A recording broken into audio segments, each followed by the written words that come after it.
ನೀವು ಏನು ಆ ಚಳುವಳಿಗಳ ಬಗ್ಗೆ ಮಾತಾಡಿದ್ದೀರಿ, ಇದನ್ನು ಉದ್ದಕ್ಕೂ ನಾನು ಲಂಡನ್ನಲ್ಲಿ ಮತ್ತು ಎಲ್ಲ ಹೇ ಫೆಸ್ಟಿವಲ್ನಲ್ಲಿ ನಡೆದಂಥ ಎಲ್ಲ ಕಾರ್ಯಕ್ರಮಗಳಲ್ಲಿಯೂ ಕೂಡ ಇದರ ಬಗ್ಗೆಯೇ ಮಾತಾಡಿದ್ದೀನಿ.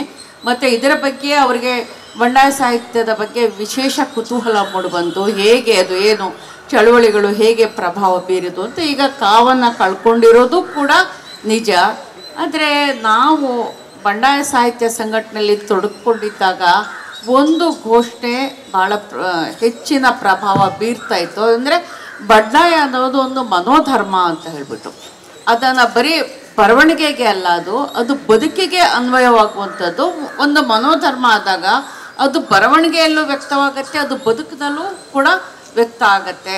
ಹೀಗಾದಾಗ ಇದರ ಬಗ್ಗೆ ಈಗ ಕಾವನ್ನು ಕಳ್ಕೊಂಡಿದೆ ಅನ್ನೋದು ನಿಜ, ಕೆಲವರ ಚೆಹರೆಗಳು ಬದಲಾಗಿವೆ ಅನ್ನೋದು ಕೂಡ ನಿಜ.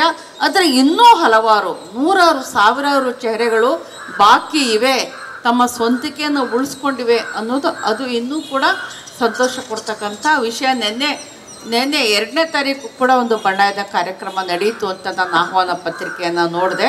ನಿರಂತರವಾಗಿ ಅದು ಒಂದು ನಮ್ಮ ಕರ್ನಾಟಕದ ಜನತೆಯಲ್ಲಿ ಒಂದು ಏನು ಹಣತೆಯಾಗಿ ಕೂಡ ಇನ್ನೂ ಭಾಳ ಪ್ರಜ್ವಲಿಸ್ತಕ್ಕಂಥ ಒಂದು ದೊಡ್ಡ ಬಲ್ಪ್ ಅಥವಾ ದೊಡ್ಡ ದೀಪ ಇರದೇ ಇರ್ಬೋದು, ಅದರ ಒಂದು ಪ್ರಜ್ವಲಿಸ್ತಕ್ಕಂಥ ಹಣತೆಯಾಗಿ ಇವತ್ತಿಗೂ ಕೂಡ ಉಳ್ಕೊಂಡು ಬಂದಿದೆ ಅಂತ ನಾನು ಹೇಳ್ತೀನಿ. ಆಮೇಲೆ ಹೌದು, ಈ ಸಾರಿ ನಮ್ಮ ಕಥಾ ಸಂಕಲನ ಒಂದು ಏನು ಬುಕ್ಕರ್ ಪ್ರಶಸ್ತಿಗೆ ಪರಿಗಣನೆ ಆಯಿತು, ಕೊನೆ ಗಳಿಗೆವರೆಗೂ ನನಗೂ ಮತ್ತು ದೀಪಾಗೂ ನಾವು ಇದರಲ್ಲಿ ಆಯ್ಕೆ ಆಗ್ತೀವೋ ಆಗೋದಿಲ್ವೋ ಅದರ ತಕ್ಕಂಥ ಒಂದು ಆತಂಕ ಎಲ್ಲರಿಗೂ ಇರುತ್ತೆ. ನಮಗೂ ಇತ್ತು ಆ ಥರದ ಆತಂಕ.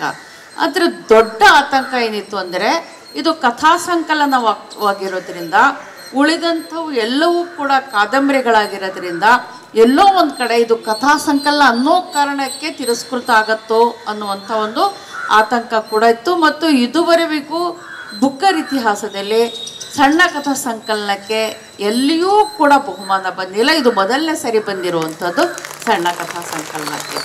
ಹೀಗಾಗಿ ಆತಂಕ ಮತ್ತು ಒಂದು ರೀತಿಯ ನಿರೀಕ್ಷೆಯಲ್ಲಿಯೇ ನಾವಿದ್ವಿ. ಈ ಸಂದರ್ಭದಲ್ಲಿ ನಮ್ಮ ಸಣ್ಣ ಕಥಾ ಸಂಕಲನ ಆಯ್ಕೆ ಆಯಿತು. ಆಯ್ಕೆ ಆಯಿತು ಅನ್ನೋದರ ಬಗ್ಗೆ ಬುಕ್ಕರ್ ಸಮಿತಿ ಅವರು ತಮ್ಮ ಅನಿಸಿಕೆಗಳನ್ನು ಸ್ಪಷ್ಟಪಡಿಸಿದ್ದಾರೆ. ಆದರೆ ನಾನು ಈ ಆತಂಕದಲ್ಲಿ ಮುಂದೆ ಏನಾಗುತ್ತೋ, ನಾನು ಭಾರತಕ್ಕಲ್ಲ ಕರ್ನಾಟಕಕ್ಕೆ ಹೆಂಗೆ ಹೋಗೋದು, ನಾವು ಹೆಂಗೆ ಮುಖ ತೋರಿಸೋದು ಅಂತ ನನಗೆ ಭಾಳ ಭಯ ಆಗಿತ್ತು. ಹೀಗಾಗಿ ನಾನು ಒಂದು 4-5 ದಿನ ಮುಂಚೆನೇ ಭಾಷಣವನ್ನು ನಾನು ಅಕ್ಸೆಪ್ಟೆನ್ಸ್ ಸ್ಪೀಚ್ ಅಂದರೆ ನಾವು ಆ ಒಂದು ಪ್ರಶಸ್ತಿಯನ್ನು ಬಹುಮಾನವನ್ನು ಒಪ್ಕೊಳ್ತಕ್ಕಂಥ ಭಾಷಣವನ್ನು ರೆಡಿ ಮಾಡಿಬಿಟ್ಟು ನನಗೆ ಸಮಯ ಸಿಕ್ಕಲ್ಲೆಲ್ಲ ನಾನು ಡಯಾಸ್ ಮೇಲೆ ಹೋಗೋದು, ಥ್ಯಾಂಕ್ಸ್ ಹೇಳೋದು, ಆ ಭಾಷಣವನ್ನು ನಾನು ಹೇಳ್ತಿರೋದಂತ ಪ್ರಾಕ್ಟೀಸ್ ಮಾಡ್ತಾನೆ ಶುರು ಮಾಡಿಕೊಂಡೆ. ಅದರಲ್ಲಿ ನಾನು ಒಂದು ಮಾತು ಹೇಳಿದ್ದೀನಿ, ನೋ ಸ್ಟೋರಿ ಈಸ್ ಸ್ಮಾಲ್. ಯಾವುದೋ ಕೂಡ ಕತೆ ಚಿಕ್ಕದಲ್ಲ, ಅದಕ್ಕೆ ಅದರದ್ದೇ ಆದಂಥ ಪಾತ್ರ ಇದೆ, ಅದರಂತೆ ಆದಂಥ ಬೆಳವಣಿಗೆ ಇದೆ.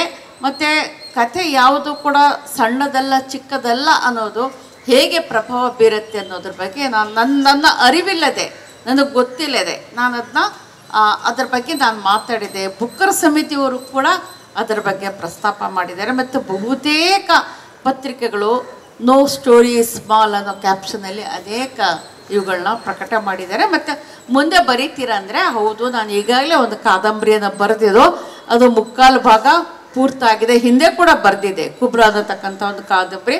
ಅದು ಲಂಕೇಶ್ ಪತ್ರಿಕೆಯಲ್ಲಿ ಸೀರಿಯಲೈಸ್ ಆಗಿತ್ತು. ಅದನ್ನು ಯಾವ ಕಾರಣಕ್ಕೂ ನಾನು ಅಂದರೆ ಅದರ 2ನೇ ಭಾಗ ಬರಿಬೇಕು ಅನ್ನೋ ಕಾರಣಕ್ಕೋಸ್ಕರ ಅದನ್ನ ಪಬ್ಲಿಷ್ ಮಾಡಿರಲಿಲ್ಲ. ಇವಾಗ ಪಬ್ಲಿಷರ್ ಅದನ್ನ ಒತ್ತಾಯಪೂರ್ವಕವಾಗಿ ತಗೊಂಡಿದ್ದಾರೆ, ಅದು ಪ್ರಕಟ ಆಗ್ತಾ ಇದೆ. ಮತ್ತು ಮುಂದೆ ಒಂದು ಹೊಸ ಕಾದಂಬರಿ ಕೂಡ ಬರೋ ಸಾಧ್ಯತೆ ಇದೆ ಹತ್ತಿರದಲ್ಲಿ.